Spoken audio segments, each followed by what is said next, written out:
Hi guys, in this video I'm going to show you how to create a poll on your YouTube channel. It's very easy. First you can open your YouTube app and then go to your profile in the bottom right corner. And then you can go to your post tab here. And then you can click this one, post an update to your fans.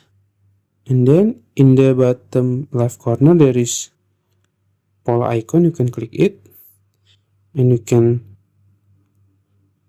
add option like this.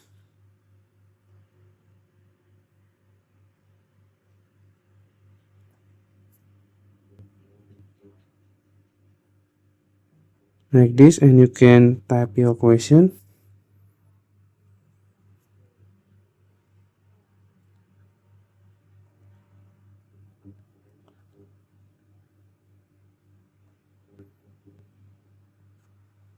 And you can add more options, just click add option.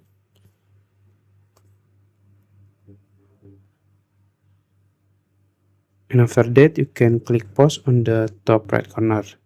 That's it. If you found this video helpful, please like this video and subscribe to my channel. Thank you.